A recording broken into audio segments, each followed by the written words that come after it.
Ancient Greece, a land shrouded in mystery, one of the most ancient civilizations. Dorothy Mills once said, "The Greeks were the first great thinkers in the world. They were possessed of a passion for knowing the truth about all things in heaven and earth."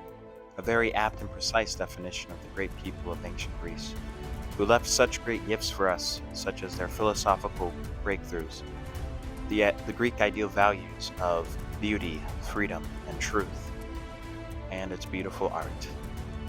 This is the story of ancient Greece.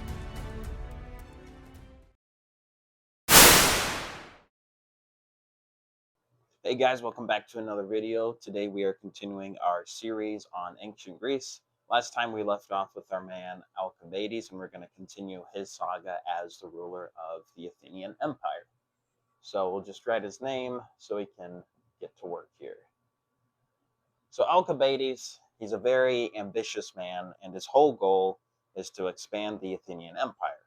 So right now there's a truce going on between Sparta and Athens, so he doesn't plan on touching Sparta at the moment, and so he goes for Sicily, which is a island in the Mediterranean near Italy and Greece.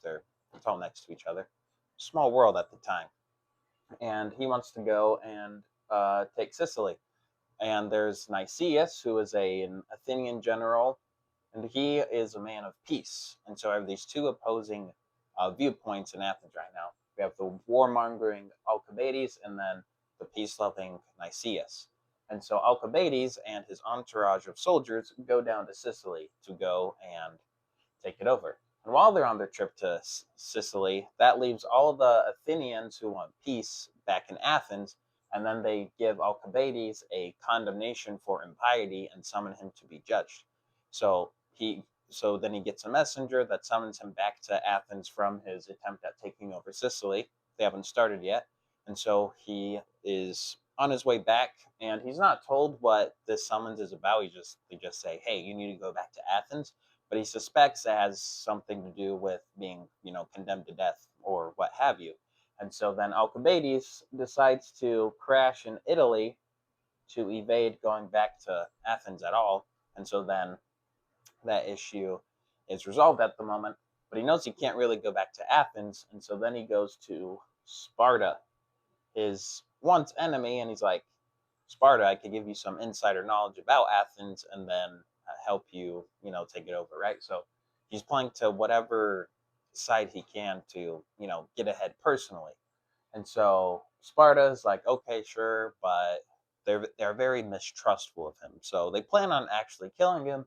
And so then Alcibiades is a very intuitive man and thinks that his doom is coming.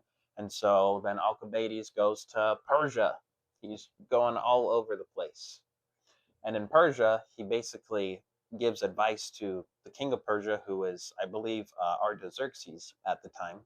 And he says, "Hey, if you get involved, you can weaken both the Spartans and the Athenians." And so that is the plan with him. And so then, meanwhile, Sparta and Athens are beefing again. And then there's this big battle that happens in Syracuse. And it's a big blow to the Athenian Empire, and that weakens them. And so I'm just going to write Athens here. So they're very weak right now.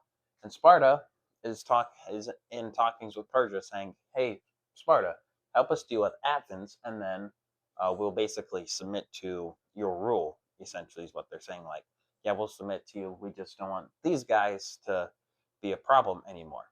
And so then what happens after that is that Athens basically uh, gets cooked, and then Alcibiades comes back to Athens because all the peace-loving people are kind of wiped out right now.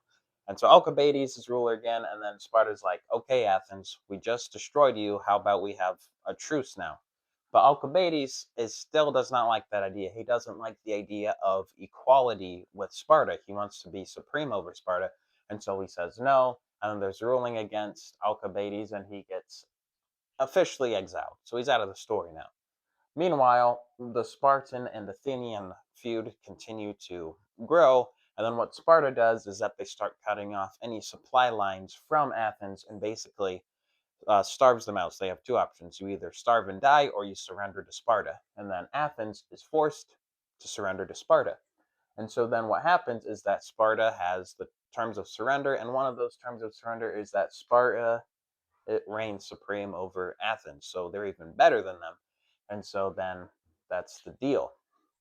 Now, coming back to the deal that Persia made with Sparta, Sparta says, any Greek city states in Asia Minor, Persia, you can have those. And then any other Greek city states outside of Asia Minor, those are independent. So basically, dissolving the Athenian Empire that once was.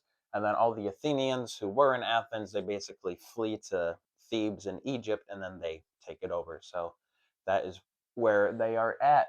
And that concludes the Peloponnesian War. So thank you guys so much for watching this video in conclusion. Next episode, we're going to talk about the gifts of ancient Greece to the world. So really veering out of a chronological order of things at the moment and just talking about the cultural impact they had in terms of like philosophy and things like that in the next episode. And then we'll resume and finish off our Ancient Greece series. So I hope you like this video. Please like and subscribe so you can catch when the next video uploads. And let me know what you think in the comments. Thank you.